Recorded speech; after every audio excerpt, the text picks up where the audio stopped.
Pri domorodcih. Šamanova moč. Ob prvem srečanju s črnimi aboriđini sem se jih ustrašila. Če bi reagirala na strah, bi zavrnila vabilo šamana, naj ostanem pri njih. Obenem pa mi je misel na nadaljevanje poti s pohotnim turističnim vodičem vzbujala večji odpor. Gledala sem njihova telesa, a prikupnost otrok in čistost njihovih pogledov me pomirja. Že prvi dan z njimi nisem več videla teles, le še neopisljivo lepoto, ki jo izžarevajo, in pa lahkost njihovega gibanja, ki spominja na frfotanje metuljev. Z njimi vstopim v razsežnost bivanja, v kateri se takoj počutim kot doma. Ti ljudje ljubijo tako praktično, da bi ljubezen lahko prijela. V tednih, ki sledijo, sem napojena z doživljanjem naravnosti, ki nima nič skupnega s sortiranjem odpadkov, ekološkim pridelovanjem hrane ali trajnostnim razvojem. Njihovo zaupanje v Dreamtime in v njegov zakon je brezmadežno. Nimajo besed, ki bi odražale ogroženost od narave, od česarkoli pravzaprav. Čeprav imajo slabše pogoje za sožitje z naravo kot mi, ki živimo v obilju zelenja in živalih, ki so otroško nedolžne ob boku tistih, ki živijo tam, je njihov odnos do narave topel in zaupljiv kot do skrbne matere. Mnogo razkriti sem deležna med temi duhovnimi lepotci, le nekaj jih lahko seveda podelim v tej priložnosti. Uvid v lažno naprednost moje družbe je toliko bolj razločen, kolikor bolj razumem duhovno zaledje, ki jim narekuje, kako naj se obnašajo in kaj je, kar zares potrebujejo. Ne morem vam prenesti darila, ki sem ga prejela. Lahko pa se pustite zvabiti, da si ga upate doživeti sami. Ni vam treba med domorodce. Dovolj je, da hočete spoznati, kdo ste, kadar ne mislite. Kako je lahko nekaj tako preprostega, lahko tako rušilno za mojo zlaganost, kot je pojasnilo, zakaj si na stopala ne natikajo obuval? Ne zaradi revščine ali pomanjkanja tehnologije, pač pa zaradi povezanosti z zemljo in lastne pretočnosti z njo. Zemljo imajo radi. Njen dotik čutijo blagodejno, zato jo puščajo, kot se jim daje. Bosi zaznajo razpoloženje zemlje in vedo za nenavadnosti, ki se zgodijo, med katere sem uvrščena tudi sama. Šaman je vedel zame, preden me je videl. Pokaže obuvala, ki si jih natakne, ko gre v svet ljudi, a pove, da morajo biti izdelana iz prostoraslega in s poznavalsko roko, ki vanje vtisne pečat razumevanja sloge med človekom in naravo. Ne bo obu, v tovarni izdelane in z denarjem kupljene čevlje z gumastimi podplati. Iz istega razloga si v enostavnih bivališčih ne delajo umetnih tal, ki ostajajo gladka in topla, prstena ali peščena. Mi temu rečemo primitivno, nekaj, kar moramo zapustiti in napredovati v to, kar imamo. S tem pojasnilom smo se zadovoljili na slepo, brez osebnega prepričanja, ali je temu res tako. Staroselci, ki so preživeli genocid in se vrnili k naravnosti, so svetlobna žarišča, ki dvigujejo kolektivno zavest človeštva. Njihova vrednost za nas je neprecenljiva. S temi očmi resnično v vsaki podrobnosti njihovega načina življenja berem udejanjeno ljubezen. To so resnični ljubimci, ki ne izrekajo ljubečih besed, le do življenja se obnašajo kot do svetinje. Najbolj me navdušuje oblost njihovih zgradb. Na prvem kosu gozda, namenjenem gozdnim odmikom, še vedno stoji polkrožna zemljanka, izkopana v strm naklon hriba. Taka je nastala nekako sama od sebe, ker smo se ozirali na to, da ne pade nobeno drevo in da neopazno posežemo v pokrajino. Ko je bila kupola končana, smo jo zasuli zemljo in podrast se je znova zarasla, da zemljanke ni opaziti drugače kot pozimi in od spodaj. Staroselci vedo to, kar na vzhodu imenujejo feng shui, da vogalov v naravi ni, ker jih krožnost svetlobnega gibanja ne more ustvarjati. Koti so energijsko nepretočni, v njih se zadržuje statična in zato nizka energija. Z nekaterimi izjemami, ki so plod tega razumevanja, so naše stvaritve vogelne. Celo vodni sistem je narejen tako, da voda od vira do pipe teče po temi, po umetnih materialih in v ostrih zavojih. Tako ostane bore malo od njene živosti, če kemijskih dodatkov, ki jo dodatno bremenijo z nizko energijo, ne upoštevam. V naselju aboriginov vlada stvarni minimalizem in red, ki ga mi prehitro sodimo za revščino.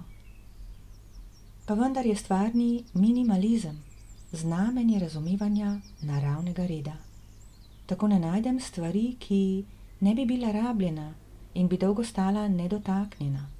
Gnilobe ali postanosti, smeti ali kupov nekoristnih stvari, ki polnijo naše domove in vrtove in izgledajo kot smetišča plastike in pločevine. Razumevanje stvarne urejenosti pri nas najdemo predvsem v bivališčih menihov in nun, katerih sobe zapolnjuje le najnujnejše pohištvo, zmeraj pa so čiste in urejene. Tudi pri duhovno prebujenih ljudeh, ki jih nered zaradi visokega osebnega zvena preprosto moti, lahko vidite, da je vsaka stvar na svojem mestu, nezaprašena, nezarjavela in v rednem obtoku koristnosti. To je razločno znamenje, po katerem lahko prepoznam, koliko duhovne čistosti je v meni oziroma koliko dela me še čaka. Zato vidim, kadar vstopim v kako hišo prav po urejenosti, komu sem prišla.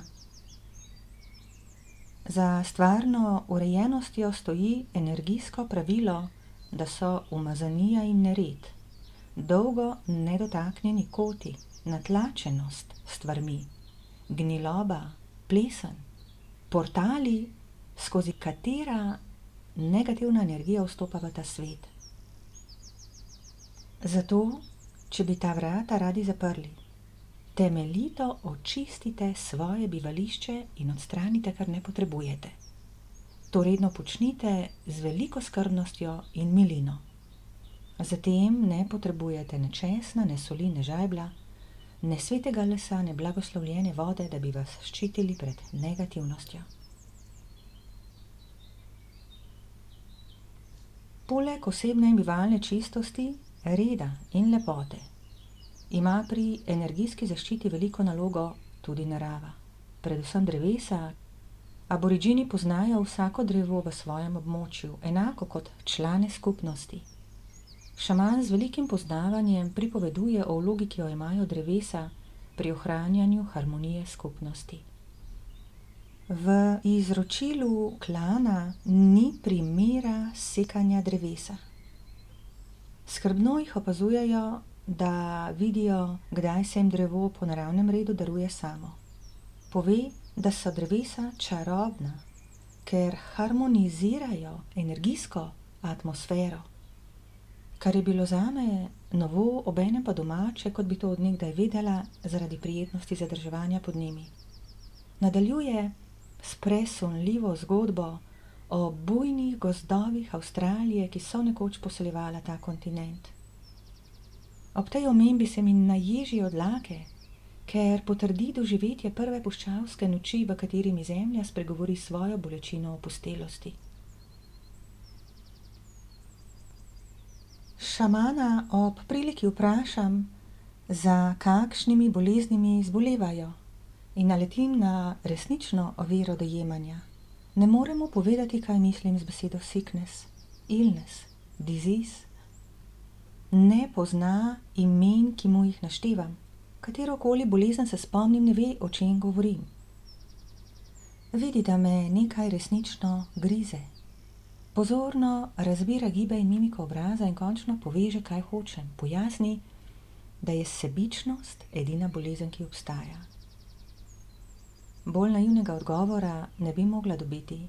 Nekaj pa mi ne dovoli, da bi zavrnila pojasnilo in mu zanimanjem prisluhnem. Danes vem, če bi odgovor zavrnila, če tudi le potiho v sebi, bi šaman obmolknil. Nepripravljenost na duhovna razkritja bi mu naročala molk iz spoštovanja do moje ravni zrelosti, ki jo ne sme prestopiti. Sama uravnavam, koliko resničnosti si dovolim s tem, ali sem v sprejemanju dogajanja, ne glede, kako se tepe z mojimi trenutnimi prepričanji. Dokler se oklepam bolezni kot telesnega stanja, se ne razumeva.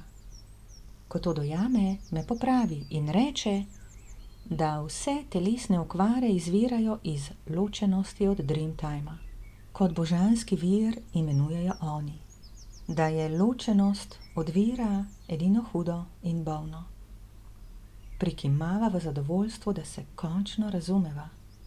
Nadaljuje, da kadar se v skupnosti zgodi kaj, kar je posledica sebičnosti, nekdo nekaj ukrade, ne deli, se zlaže ali pride do prepira. Šaman vzame tega člana skupnosti s seboj v divjino ali ga tam pusti samega. V tej odrinjenosti spozna resnično naravo svojega dejanja, pogosto podprtega z lakoto, žejo, utrujenostjo, prepuščenostjo samemu sebi, kar ustvarja popolne okoliščine za doživetje sebičnosti, ki jo je uresničil. Ko doume, kaj je naredil, pride nazaj v novem spoštovanju in je ozdravljen, ne le sebičnosti, pač pa vseh bolezni, ki jih ustvarja ta brezbrižnost in brezčutnost. Pove, da so to zgodbe, ki si jih pripovedujejo, da pa pri njih ni bilo primera bolnosti. V meni se lomi od uvida, da ti ljudje ne poznajo bolezni. Medtem ko je bolnost pri nas najbolj donosen posel in gonilo naše družbe. Izobrazba mi govori, da so vzroki bolezni ali neznani ali pa niso odvisni od mene. Tako sem začela razbirati naš svet kot narejen za vzgajanje bolnosti, ker je zgrajen brez razumevanja pravil igre življenja. Uresničujemo idejo osebne nemoči nad tem, kar se nam zgodi, in da je narava grožnja, ki jo je treba na silo podrediti našim interesom, naj bo zunaj ali v nas, ali je primerna le ukročena. Kot kolektiv še ne vemo, da s takim odnosom izgubljamo naravno zdravost. Kot posamezniki pa že izstopamo iz umetne misli in sveta, ki ga ustvarja. Tako se kopiči energijski mehur zdravih in lepih ljudi, ki se vračajo k naravnosti z uresničevanjem zavesti enosti. Začasen vtis zdravja in lepote lahko dosežete tudi s pomočjo tehnologije in kemijskih dopolnil, ko se obenem vedno bolj ločujete od vira resnične zdravosti. Kljub ubornim puščavskim pogojem, ki pritiskajo od vse povsod, je območje aboriginov zeleno, rečnato in poseljeno z živalmi. Krokodili, legvani, kače, pajki in druge nam znane kot neprijetne živali so svobodne, nenapadane. Ko sem sedela ob motni reki in opazovala vodnega drsalca, je krokodil pograbil drsalca, mene pa pustil pri miru. Ko sem vedrila pod drevesom, se je za dlan velika tarantela približala moji glavi in mirno odšla, ko sem pogledala navzgor in nos skoraj zarila v njen trebuh. Ko sem hodila po puščavi, so kače in škorpijoni redno križali mojo pot, a so se umikali s poti kot pri nas kobilice na travniku, ki odskakujejo izpred mojega koraka. Lahko bi nepoučeno zaključila, da sem tvegala in imela srečo.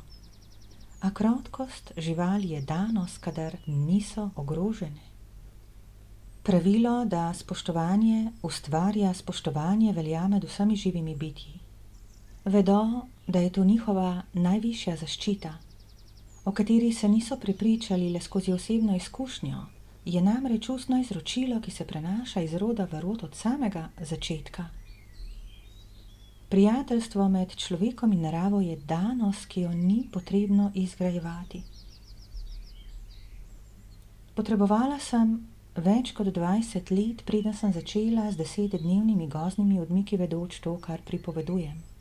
Strah pred naravo in živalmi, pomanjkanje nuje po miru in razumevanju, ogroženost od resnično vsemogočega nam močno vlada. Ta jeklen oklep, ki me drži v nepretočnosti z enostjo življenja, premagam, ko pristno prepoznam zmoto lastne pameti. Strah je projekcija najhujšega scenarija prihodnosti, ki ga izniči zaupanje v red življenja in izkušnja predaje njegovi volji. Strah premagam, kadar s tem razumevanjem zabredem vanj in ga za izkušnjo prepoznam za moje nepripravljenosti zrasti čez meje jaza. Lahko mi ne uspe, lahko ob nočnem šumu listja panično pobegnem, misleč, da je volk, ki me hoče pojesti. Ali ob klopu, ki ga najdem na sebi, pobegnem zaradi prepričanja, da je smrtonosen. V tej paniki se udarim v nogo, se spotaknem na robide, strgam šotor, doživim druge neprijetnosti, nato zaključim, da je narava grozeča in sklenem nikdar več.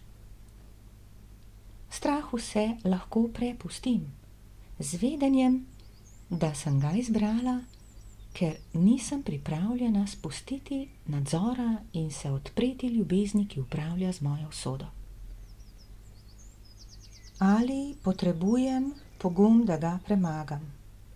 Gotovo, vsaj na začetku. Zatem razumem pravila igre življenja in jih začnem uresničevati. Tako se prepričam iz prve roke, da sem ustvarjalka tega, kar se mi godi. Vsi pridemo do jasnosti, da je miselni mir najvišja zaščita, ki nam je na voljo, ker privlači neosebno, z njo pa najvišjo voljo življenja. Spoznam, da so stvarna varovala pljunek v obraz moči, ki sem. Tako se končno vdam, si dovolim predajo, naj se zgodi, kar se mora, ker ugotavljam, da je življenje inteligentna vseprisotnost. Če torej doživim neprijetnosti, vem, da jim s sprejemanjem odvzamem naboj. Pritegujem jih, dokler jih ne prepoznam kot odmev nabojev, ki sem jih nezavedno oddala. Zato se ne upiram, ne zganjam panike, ne bežim pred njimi. Razumem, kaj se dogaja, ne reagiram na njih. Mirujem, vedoč, da sprejemanje nezavednosti nevednost presije v izničitev. Tega ne morem verjeti, s tem se ne morem strinjati. To je preprosto nekaj, kar doumem, ko za to dozorim. Nič me ne more v to prepričati ali prisiliti. V predajo lahko vstopim le po svoji volji. V strah po drugi strani se lahko pustim zavesti z nevednostjo o tem, kdo sem in kako natančno se meni godim jaz. Ego ne prenese, da ima pri tako imenovanem slabem, ki ga sodi, on prste vmes. Enako pa ne prenese, da pri dobrem, ki ga sodi, nima.